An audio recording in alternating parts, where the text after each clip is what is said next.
প্রিয় দেশবাসী, আসসালামু আলাইকুম। আপনারা যারা যেখান থেকে এই মুহূর্তে আমাকে দেখছেন এবং পরবর্তীতে দেখবেন তাদের সবাইকে কৃতজ্ঞতা, ভালোবাসা, শ্রদ্ধা। ধর্ষণ রোধে ধর্মীয় অনুশাসন না বিচারের সংস্কৃতি না অন্য কোনো উপায় রয়েছে? এই বিষয়কে কেন্দ্র করে আজকে কথা বলবো আপনাদের সাথে। আপনারাও যুক্ত হতে পারেন আমার এই আলোচনায়। সত্যিকার অর্থেই দেশ, মানুষ, মাটির জন্য নিবেদিত যারা তারা সম্পৃক্ত হতে পারেন আমি, আপনি এবং বাংলাদেশ আয়োজনের এই বিশেষ পর্বে। আপনাদের সবাইকে কৃতজ্ঞতা জানাই, যারা দীর্ঘদিন যাবৎ আমাকে অনুপ্রাণিত করছেন, আমাদেরকে অনুপ্রাণিত করছেন, আমাদের কার্যক্রমকে বেগবান করার জন্য সর্বোচ্চ আন্তরিকতা এবং ভালোবাসা দিয়েছেন। নতুন ধারা বাংলাদেশ এনডিবি বাংলাদেশের ৫৬,০০০ বর্গ মাইলের প্রতিটি ইঞ্চি মাটিতে ছড়িয়ে যেতে কাজ করছে। দুর্নীতির বিরুদ্ধে, সন্ত্রাসের বিরুদ্ধে, নৈরাজ্যের বিরুদ্ধে। আমরা হঠাৎ করেই গজিয়ে ওঠা কোনো রাজনৈতিক চিন্তাকে লালন করি না। আমরা কোনো এমন ব্যক্তিকে লালন করি না যিনি ধর্মকে, যিনি স্বাধীনতাকে অথবা অন্য কোনো চেতনাকে বিক্রি করে রাজনীতিতে অভিষিক্ত হয়েছেন, রাজপথে নেমেছেন এবং নিজের ফায়দা হাসিল করছেন। নতুন ধারা বাংলাদেশ এনডিবি ৫২র ভাষা আন্দোলন, ৭১-এর মুক্তিযুদ্ধ, ৯০-এর স্বৈরাচার বিরোধী আন্দোলন সহ সকল আন্দোলন সংগ্রামে নিবেদিত জাতীয় বীরদের প্রতি সর্বোচ্চ শ্রদ্ধা জ্ঞাপনের মধ্য দিয়ে দারিদ্র্য, বেকারত্ব, সন্ত্রাস, খুন-গুম মুক্ত সমৃদ্ধ দেশ গড়ার প্রত্যয়ে এগিয়ে চলছে। ছাত্র যুব জনতার রাজনৈতিক মেলবন্ধন, নতুন ধারা বাংলাদেশ এনডিবি বরাবর সকল সংকট, সকল অন্যায়, সকল অপরাধ, দুর্নীতির বিরুদ্ধে কথা বলেছে, বর্তমানে বলছে, আগামীতেও তা অব্যাহত রাখবে। আপনারা জানেন বাংলাদেশে লীগ, পার্টি এবং দল এই ৩টি প্ল্যাটফর্মের বাইরে কেবলমাত্র নতুন ধারা বাংলাদেশ এনডিবি কাজ করছে এবং তারা ধারা হিসেবে নিজেদেরকে প্রমাণ করতে চায়। আর তাই সকল অন্যায়ের বিরুদ্ধে যেহেতু কথা বলছে, সকল অপরাধের বিরুদ্ধে যেহেতু ঐক্যবদ্ধ রয়েছে, সকল অসঙ্গতিকে রুখে দেওয়ার জন্য নিবেদিত থেকে কাজ করছে, সে কারণে ধর্ষণ রোধে ধর্মীয় অনুশাসন না বিচারের সংস্কৃতি না অন্য কোনো উপায় রয়েছে, সেই বিষয় নিয়ে আজকের আলোচনার প্রেক্ষাপট। আমাদের দেশের আলেম ওলামারা, ধর্মীয় আলেম ওলামারা কথা বলছেন, আমাদের দেশের সুশীল সমাজের প্রতিনিধিরা কথা বলছেন, আমাদের দেশের রাজনীতিকরা কথা বলছেন এইসব অন্যায়ের বিরুদ্ধে। কিন্তু কতটা তারা আন্তরিকতার সাথে, কতটা তারা দেশকে ভালোবেসে, দেশের মানুষকে ভালোবেসে কাজ করছেন, সেটি এখন প্রশ্ন হয়ে দাঁড়িয়েছে। ছাত্র যুব জনতার রাজনৈতিক মেলবন্ধন, নতুন ধারা বাংলাদেশ এনডিবি সেই প্রশ্ন রাখার পাশাপাশি সোচ্চার রয়েছে কাজের মাঝে। আপনারা জানেন এই প্যান্ডামিক পরিস্থিতিতে তারুণ্যের রাজনৈতিক ধারা, নতুন ধারা বাংলাদেশ এনডিবি বরাবরই তাদের পাশে ছিল যারা নিরন্ন, যারা দুবেলা দুমুঠো ভাত খাওয়ার ব্যবস্থা করতে পারেনি, যাদেরকে সরকারও কোনো প্রণোদনা, কোনো সহযোগিতা দেয়নি, অথবা স্থানীয় যারা জনপ্রতিনিধি রয়েছেন তারাও কোনো ব্যবস্থা করে দেননি। সেই ভাসমান মানুষদের পাশে সবার আগে দাঁড়িয়েছে ছাত্র যুব জনতার রাজনৈতিক মেলবন্ধন, নতুন ধারা বাংলাদেশ এনডিবি। আজ যেই রাজনৈতিক প্ল্যাটফর্ম থেকে কালোর বিরুদ্ধে, অন্যায়ের বিরুদ্ধে, দুর্নীতির বিরুদ্ধে সবচেয়ে বেশি আওয়াজ ওঠে, সেই প্ল্যাটফর্মটির নাম নতুন ধারা বাংলাদেশ, এনডিবি।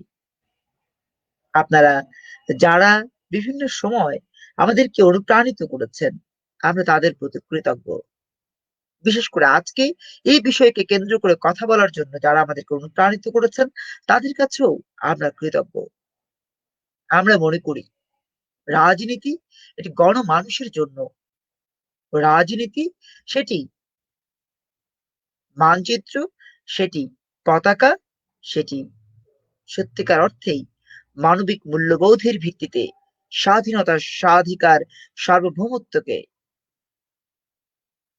সব সময় প্রতিষ্ঠিত করার জন্য নিবেদিত থাকে। নতুন ধারা বাংলাদেশ, এনডিবি সেই প্ল্যাটফর্ম। এখন আমরা আলোচনার বিষয়ে চলে যাই। যে বিষয়টিকে কেন্দ্র করে আজকের এই আলোচনা, সেটি হচ্ছে ধর্ষণ। চলছে প্রতিনিয়ত আমাদের মা বোনেরা ধর্ষিত হচ্ছেন, নির্যাতিত হচ্ছেন। যদিও আইন রয়েছে, যদিও প্রশাসন রয়েছে, যদিও আমাদের মাননীয় প্রধানমন্ত্রীর সর্বশেষ ইচ্ছায় প্রজ্ঞাপন জারি করা যে আইন, সেটিও রয়েছে, তবু কেন ধর্ষণ কমছে না? কেন সর্বশেষ আজকেও পত্রিকার পাতায় পড়তে হয়েছে ৭ জন নারীর ধর্ষণের সংবাদ? কারণ একটাই, আর সেটি হচ্ছে বিচারের সংস্কৃতির যেই জায়গাতে আমাদের থাকার কথা ছিল, সেখান থেকে আমরা অনেক দূরে ছিটকে পড়েছি। এটি কি হওয়ার কথা ছিল? প্রশ্ন আপনাদের কাছে, এটি কি হওয়ার কথা ছিল? ছিল না। তাহলে কেন হচ্ছে বারবার এটি? কি কারণে আমরা প্রতিনিয়ত এই ধর্ষণের সংবাদ পড়ছি? আমাদের মা বোনেরা প্রতিনিয়ত এই ধর্ষণের মতো নির্মমতার মুখোমুখি হচ্ছেন। সেটি কি শুধুমাত্র এটাই যে বিচারের সংস্কৃতি তৈরি হচ্ছে না, বিচারের সংস্কৃতি থেকে ছিটকে পড়েছি আমরা, না এখানে আরো কিছু রয়েছে? সেই কারণ জানতে আজকের লাইভ আয়োজন। জানাতে পারেন আপনিও আপনার অভিমত, জানাতে পারেন আপনিও আপনার যৌক্তিক কথা, যে কথার মধ্য দিয়ে এগিয়ে যেতে পারে ধর্ষণ মুক্ত বাংলাদেশ গড়ার প্রত্যয়ের প্রতিটি মুহূর্ত।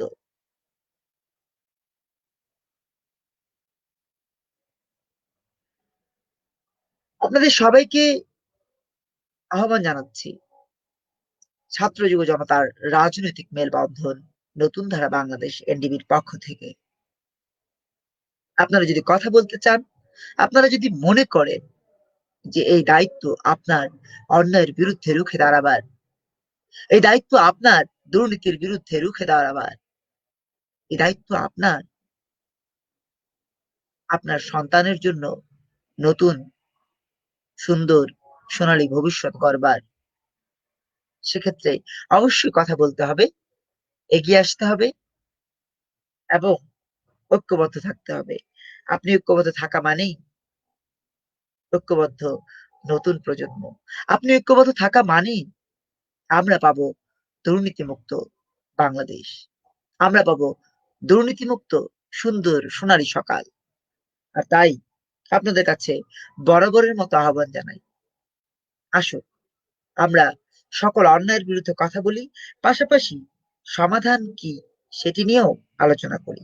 আমাদের ইদানিং কালের বিভিন্ন জায়গায় যে টক শো গুলো হয়, আমি যদি ডয়চে ভেলের খালেদ মহিউদ্দিন থেকে শুরু করে আমাদের বাংলাদেশের চ্যানেল আই জিল্লুর রহমান পর্যন্ত দেখি, প্রতিটি শোতে শুধুমাত্র চর্বিত চর্বণ আলোচনা হয়, কিন্তু সমাধান সমাধান নেই। কেন সমাধান নেই? কারণ এই সমাধানের জন্য তারা টক শোর আয়োজন করেন না। তারা আয়োজন করেন টিআরপি বাড়ানোর জন্য, তারা আয়োজন করেন তাদের সেই চ্যানেলটিকে সাবস্ক্রাইব বাড়ানোর মধ্য দিয়ে অর্থনৈতিক লাভবান করার জন্য, তারা আয়োজন করেন নিজেরা লাভবান হওয়ার জন্য। কিন্তু আক্ষরিক অর্থে মোটা দাগে যদি বলতে চাই, বাংলাদেশের মাটি ও মানুষের মুক্তির জন্য তারা কোনো রকমের আন্তরিক শো করেন না। যদি করতেন, প্রতিটি শো থেকেই বেরিয়ে আসতো সমাধানের কথা। আজকে যে বিষয়টি নিয়ে কথা বলছি, যে বিষয়টি নিয়ে আলোচনা করছি, সেটি হচ্ছে ধর্ষণ। প্রতিদিন বাংলাদেশে গড়ে 25 থেকে 30টি ধর্ষণের ঘটনা ঘটছে। এই যে গণমাধ্যমের আলোকে যে তথ্যটি আপনাদের সামনে উপস্থাপন করেছি, সেই তথ্যটিকে আপনারা একবারের জন্য ভেবেছেন, ভাবতে পেরেছেন? পারেননি। কেন ভাবতে পারেননি? কারণ আপনাদের সময় নেই। আপনারা অনেক ব্যস্ত, যে যার মতো ব্যস্ত। কিন্তু যখন আপনার নিজের উপরে কোনো অন্যায় এসে ঝাঁপিয়ে পড়ে, তখন কিন্তু আপনার ব্যস্ততা আর ব্যস্ততায় থাকে না।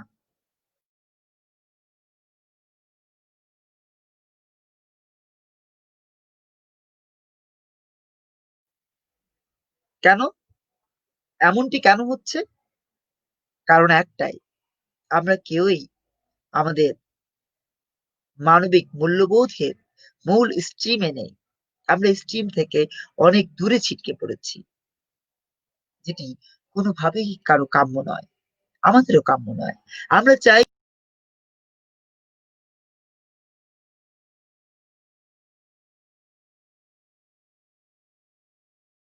স্ব অবস্থান থেকে ঐক্যবদ্ধ হই। এখন যারা যেখান থেকে আমাকে দেখছেন, তাদের সবাইকে কৃতজ্ঞতা জানাচ্ছি, ভালোবাসা জানাচ্ছি। আমাকে এই মুহূর্তে দেখছেন জাফর সরকার জান, অনেক বড় ভাইরাল ম্যান। তিনি যদিও শুভেচ্ছা জানিয়েছেন, কিন্তু তার কাছেও আমার প্রশ্ন, ভাইরাল হওয়ার মধ্য দিয়ে কি সত্যিকার অর্থেই আমাদের দেশের কোনো পরিবর্তন হবে? দেশের মানুষের ভোট ও ভাতের অধিকারের কোনো নিশ্চয়তা কি আমরা পাবো? মৌলিক অধিকার রক্ষার যে চেষ্টাটি, সেই চেষ্টাটি একচুল পরিমাণও কি এগিয়ে যাবে? এই যে মেজর দেলোয়াররা দেশের বাইরে বসে বসে চর্বিত চর্বণ কথাগুলো বলছেন, 3 বেলা খাচ্ছেন, হয়তো তারা শরাবও পান করছেন। তাদের চেহারা দেখলে বোঝা যায় যে শরাবের মধ্য দিয়ে তাদের ভোর হয়। সেই ব্যক্তিদের এই চর্বিত চর্বণ লাইভ এবং ভাইরাল হওয়ার মধ্য দিয়ে কি দেশের মানুষের এক বিন্দু পরিমাণ পরিবর্তন হয়েছে? গত 12 বছরে আমাদের দেশের মানুষের মৌলিক অধিকার জায়গাটি কি একবারের জন্য আমরা উন্নয়নের দিকে নিতে পেরেছি? না, পারেনি। শুধু পতনের দিকে গিয়েছে বাংলাদেশ। শুধু পতনের দিকে গিয়েছে ছাত্র যুব জনতার অধিকার। শুধু পতনের দিকে গিয়েছে আমাদের বাংলাদেশের সোনালী সকালের স্বপ্নগুলো। যে স্বপ্ন আমরা প্রতিনিয়ত দেখি বিধায়ী কথা বলি। রাজপথে থাকি, কাজপথে থাকি। রাজপথে থাকা, কাজপথে থাকার বিনিময়ে আমরা অর্জন করতে চাই সমৃদ্ধ বাংলাদেশের সেই সুউচ্চ পতাকা, চাই সেই সত্যিকারের স্বাধীনতা। যে স্বাধীনতা চাই বলেই আপনাদেরকে নিয়ে আমাদের পথ চলা অব্যাহত রয়েছে। এই স্বাধীনতার জন্য, এই মৌলিক অধিকার রক্ষার জন্য, এই লাল সবুজের পতাকাকে চির উন্নত রাখার জন্য আমাদেরকে এখনই সময় ঐক্যবদ্ধ হতে হবে। তা না হলে ধর্ষণ বাড়বে, তা না হলে প্রতিনিয়ত নারী নির্যাতনের ঘটনা যেভাবে বেড়ে চলছে, তার ধারা হয়তো আরো প্রবাহিত হবে। আমরা চাই আপনারা ধর্ষণ রোধে ধর্মীয় অনুশাসন মানার কথাটিও বিবেচনা করুন। আমরা চাই ধর্ষণ রোধে বিচারের সংস্কৃতি তৈরির জন্য নিবেদিত থাকুন। আমরা চাই মৌলিক অধিকার রক্ষার যে চেষ্টা, সেই চেষ্টাকে কিছুটা হলেও আমাদের ঐক্যবদ্ধতার মধ্য দিয়ে এগিয়ে নিয়ে যেতে হবে। আমরা চাই আমাদের আর কোনো মা, আর কোনো বোন, আর কোনো স্বজন, আর কোনো প্রিয়জন যেন ধর্ষণের মতো এবং নৃশংস ঘটনার মুখোমুখি না হন। কেউ বলছেন পোশাকের দোষ, কেউ বলছেন নারীর দোষ, কেউ বলছেন পুরুষের দোষ, কেউ নারীবাদী, কেউ পুরুষবাদী, কেউ সাম্রাজ্যবাদী, কেউ পুঁজিবাদী, কেউ চেতনাবাদী, কেউ ধর্মবাদী। এই বাদীদের ঘিরে আমরা মানবতা হারাচ্ছি, আমরা আমাদের সভ্যতা হারাচ্ছি, আমরা আমাদের সমাজ সংস্কৃতির যেই সর্বোচ্চ মঙ্গল সেখান থেকে ছিটকে পড়ছি। কিন্তু কেন? কি কারণে? আক্ষরিক অর্থে কি আমরা বৃহত্তর মুসলিম দেশ হিসেবে বাংলাদেশের যেই সাইনবোর্ডটি বিভিন্ন সময় তুলে ধরি সেখানে কি আছি? আমরা কি ধর্মীয় মূল্যবোধের কথাটি একবারের জন্য ভাবি? আমরা কি ধর্মকে মানি? আমরা কি ধর্মীয় অনুশাসনকে সত্যিকার অর্থেই মেনে চলি? যদি চলি তাহলে এই বৈষম্য কেন? তাহলে প্রতিদিন এত খুন খারাপের ঘটনা কেন ঘটছে? মাহফিলের আয়োজনগুলোতে কেন লক্ষ লক্ষ চাঁদা উঠানো হচ্ছে? ধর্ম তো কখনো চাঁদা উঠিয়ে হয় না। আল্লাহ রাসূল সাল্লাল্লাহু আলাইহি ওয়াসাল্লাম কখনো স্বেচ্ছা বা মুক্তহস্ত দানের বাইরে কথা বলেননি। তিনি বলেছেন ধর্মের জন্য, মানবতার জন্য মুক্ত হস্তে দান করতে হবে। কোনো বিনিময় প্রত্যাশা করা যাবে না। কিন্তু এখন আমাদের এই বিশ্বের দ্বিতীয় মুসলিম বৃহত্তম দেশে কি হচ্ছে? কি দেখতে পাচ্ছি আমরা? আমরা দেখতে পাচ্ছি প্রতিনিয়ত ধর্ম বিক্রির চেষ্টা। ধর্ম বিক্রির চেষ্টা এই কারণে যে তারা এই দানের মধ্য দিয়ে বেহেশতে যেতে চান, বেহেশত পেতে চান। কিন্তু এটা কি আদৌ সম্ভব? সম্ভব না। তাহলে কেন হচ্ছে এটি? কারণ ধর্মীয় অনুশাসনের জায়গা থেকে, ধর্মীয় মূল্যবোধের জায়গা থেকে যথাযথভাবে সেটিকে আমাদের সাধারণ যারা মুসলমান তাদের সামনে আমাদের ধর্মীয় আলেমরা উপস্থাপন করছেন না। বরং নিজেদেরকে আলেম হিসেবে দাবি করে সাধারণ মানুষদেরকে তারা জালেম হিসেবে প্রমাণ করতে চাচ্ছেন। কোন জায়গার কোন ব্যক্তি বলেছেন যে আমি কোরআন পড়ি, আমি সুন্নাহ পড়ি, আমি সুন্নাহ রক্ষা করি, আমি নামাজ আদায় করি, আমি আপনাদের চাইতে বড় আলেম, সেটি নিয়ে তারা ট্রল করছেন। কিন্তু আমাদের জনগণের জন্য হালাল রুজি করতে হবে, সৎ পথে থাকতে হবে, সত্যিকার অর্থেই মানবিক মূল্যবোধের ধারায় নিজেদেরকে পরিচালিত করতে হবে। এই বিষয়গুলো তারা কখনোই বলেন না, কখনোই বলেন না। এমনকি এই যে আমাদের যেমন আমি মনে করি যে আমি ব্যক্তিগতভাবে যে আমার আমার ওপিনিয়ন সেটি হচ্ছে যে যারা বিভিন্ন বিশ্ববিদ্যালয়ে পড়েন, যেমন আমাদের এক ভাই চট্টগ্রাম বিশ্ববিদ্যালয়ে পড়েছেন, তিনি কি তার নামের সাথে লাগিয়েছেন জালালউদ্দিন চট্টগ্রাম বিশ্ববিদ্যালয় বা চট্টগ্রামী চিটাগঙ্গী? কিন্তু এক আলেম রয়েছেন, তথাকথিত ধর্মীয় আলেম, তিনি নামের সাথে লাগিয়েছেন যে ইউনিভার্সিটিতে পড়তেন সেই ইউনিভার্সিটির নাম। তার নামটি যা সে নামের সাথে তিনি যোগ করেছেন ওই বিশ্ববিদ্যালয়ের নাম। এটি তো ধর্মেরও বিরোধিতা, এটি তো আমাদের ধর্মীয় সংস্কৃতির বিরোধিতা। সেই ব্যক্তিটি ধর্ষণের বিরুদ্ধে কথা না বলে, ধর্ষণকে প্রতিহত না করে, ধর্ষণ ধর্ষণ রোধে ধর্মীয় অনুশাসন মানার ব্যাপারে মানুষকে অনুপ্রাণিত না করে কি করছেন? কতগুলো ভ্রান্তি ছড়াচ্ছেন। আনুষ্কা কেন বয়ফ্রেন্ডের সাথে গিয়েছে, কেন এই অবৈধ সম্পর্ক তৈরি করেছে, সেই বিষয়কে কেন্দ্র করে তিনি বক্তব্য দিচ্ছেন, কিন্তু সলিউশন নিয়ে কোনো কথা বলছেন না। সলিউশনটা কি? সলিউশন হচ্ছে হারাম এবং হালাল, হালাল রুজি যিনি করবেন তার সন্তান সন্ততি কখনোই বিপথে চলবে না। এটি ধর্মীয়ভাবে হাদিস থেকে বর্ণিত আছে। তাহলে আমাদের এই কথাগুলো সাধারণ মানুষকে কেন বলা হচ্ছে না? কেন সাধারণ মানুষকে এই তথ্যগুলো পৌঁছে দেওয়া হচ্ছে না? কেন এই যে বড় বড় ওয়াজ হয়, মাহফিল হয়, সেই মাহফিল থেকে আমাদের সাধারণ মানুষের এই সমাধানগুলো আলোচনা হচ্ছে না? কারণ একটাই, তারা নিজেরাও চান না যে আমরা ধর্মীয় অনুশাসন মেনে ধর্মীয় ভাব গাম্ভীর্যের মধ্য দিয়ে জীবন চারণ করি। যদি আমরা ধর্মীয় ভাব গাম্ভীর্যের মধ্য দিয়ে ধর্মীয় অনুশাসন মেনে জীবন নির্বাহ করি, সেক্ষেত্রে তো কোনো অন্যায় হবে না এবং তাদেরও ওয়াজের প্রয়োজন হবে না। তাদের ওয়াজ জিয়ে রাখার জন্য আমাদেরকে ইচ্ছে করেই তারা প্রপার ধর্মীয় দিক নির্দেশনা দেন না, যেটি খুবই দুঃখের সাথে আজকে আপনাদের অবগতির জন্য জানাচ্ছি।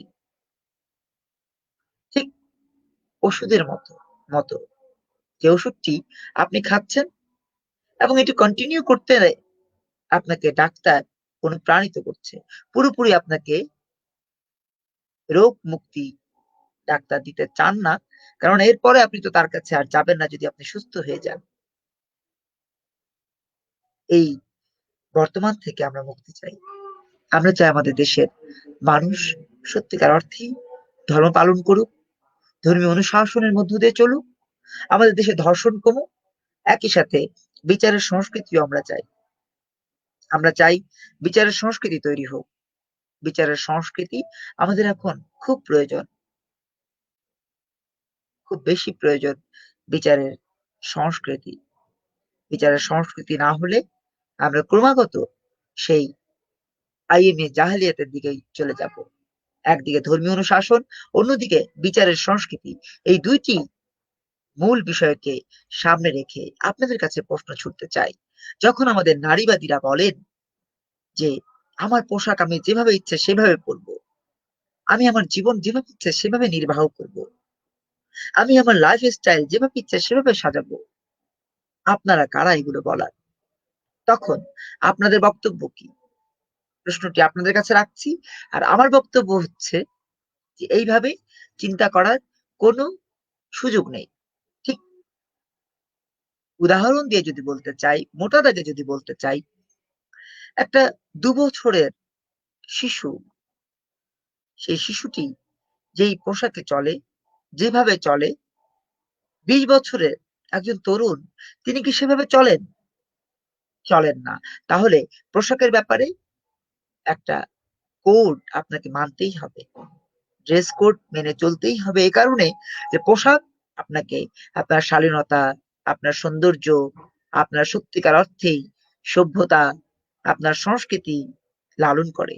আর তাই পোশাকটি হতে হবে অবশ্যই সুন্দর। আমি বলব না আপনি বোরকা পড়েন, আমি বলব না আপনি আলখাল্লা পড়েন, আমি বলব না আপনি মাথায় টুপি দেন, আমি বলব না আপনি পাগড়ি পড়েন, আমি বলব আপনার পোশাক যেন হয় সুন্দর, মার্জিত এবং গ্রহণযোগ্য। সেই গ্রহণযোগ্য পোশাক আমাদের সবার প্রয়োজন। সেটি নারীর, সেটি পুরুষের, সেটি আপনার, সেটি আমার, সেটি আমাদের সকলের। আমি বলেছিলাম ৩০ মিনিটের লাইভ এটি। আগামীকাল থেকে আবারও আমি, আপনি এবং বাংলাদেশ আয়োজন চেষ্টা করছি কন্টিনিউ করতে। আর তাই এটি ছিল পরীক্ষামূলক লাইভ। আপনারা জানেন সামনে বইমেলা, বইমেলার প্রস্তুতি চলছে। বইমেলার কতটা বাস্তবায়ন হবে সেটি জানি না, তবে বই কিন্তু প্রকাশিত হবে, একের পর এক বই প্রকাশিত হবে, সেই প্রত্যয় নিয়ে বইয়ের কাজ চলছে। আর যেহেতু একজন বইয়ের প্রকাশক, সেহেতু বই নিয়ে কাজের কারণে আমাদের লাইভ আয়োজনটি, আমাদের এই আমি আপনি এবং বাংলাদেশ আয়োজনটি একটু স্থগিত ছিল। আগামীতে আমরা চেষ্টা করব আবারও কন্টিনিউ করতে। আমাকে দেখছেন রুমা খানম শ্রুতি, লিখেছেন সম্ভ্রম সংরক্ষণ সংবরণ সকল শিশু যুবক যুবতীদের মানা দরকার। ধন্যবাদ আপনাকে। শ্রুতি খান একজন নতুন প্রজন্মের প্রতিনিধি, তিনি মানবাধিকার কর্মী, তিনি কবি, তিনি সাহিত্যিক, তার একটি বইও এবার প্রকাশিত হচ্ছে। আমরা আশা করি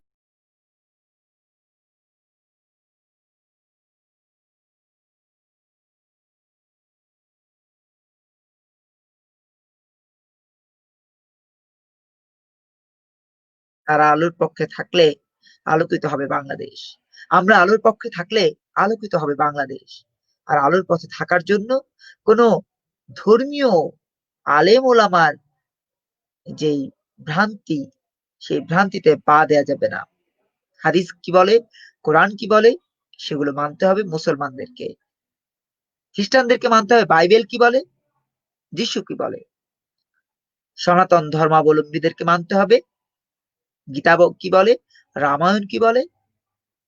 ঠিক তেমনি ভাবে বৌদ্ধদেরকে মানতে হবে সেই কথাগুলো, যে কথাগুলো ত্রিপিটকে রয়েছে।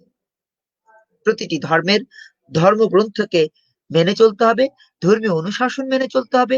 এটি হচ্ছে আমি ব্যক্তিগতভাবে মনে করি, আমার মতামত এটি। এবং এই মতামতের মধ্য দিয়ে আমরা ধর্ষণ প্রতিরোধে আমাদের সোনালী আগামী করতে পারবো। সোনালী আগামী গড়ার জন্য আমাদের সবাইকে স্ব স্ব অবস্থান থেকে সচেতনতা তৈরির পাশাপাশি ঐক্যবদ্ধ থাকতে হবে। যেখানে অন্যায় হবে সেই অন্যায়ের বিরুদ্ধে কথা বলতে হবে। একটা সময় ছিল যখন সালাম, বরকত, রফিক ভাষা আন্দোলনের জন্য, ভাষার জন্য জীবন দিয়েছেন। একটা সময় ছিল, সেই সময়ের পথ ধরে আমাদেরকে এগিয়ে যেতে।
তো যান্ত্রিক ত্রুটির কারণে একটু বিলম্বিত হয়েছে আমাদের এই লাইভ আয়োজনের এই অংশটি। আবারও যে কথা বলছিলাম সে কথায় ফিরে যাচ্ছি, আর সেটি হচ্ছে আমাদেরকে অবশ্যই এগিয়ে আসতে হবে।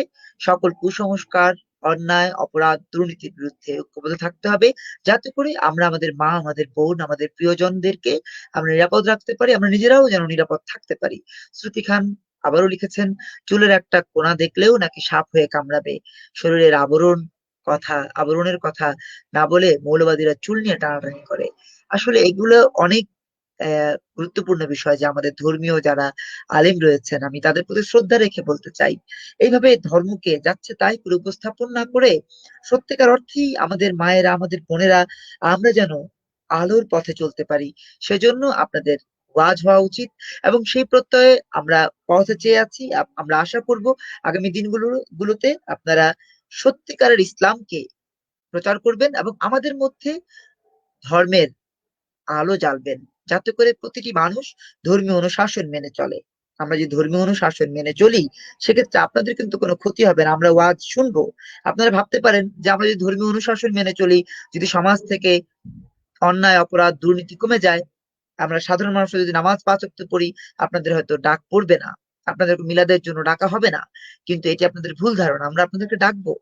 আপনারা কেন ভাবছেন যে আমরা ধর্মীয় ভাবে, যথাযথ ভাবে ধর্মীয় অনুশাসন মেনে চললে, আল্লাহর রেজামন্দি হাসিলের জন্য কাজ করলে আপনাদের ডাক পড়বে না, আর আপনারা সেই চিন্তায় হতাশ হয়ে আমাদেরকে প্রকৃত ধর্মের যেই দিক নির্দেশনা রয়েছে সেখান থেকে কেন বঞ্চিত করছেন?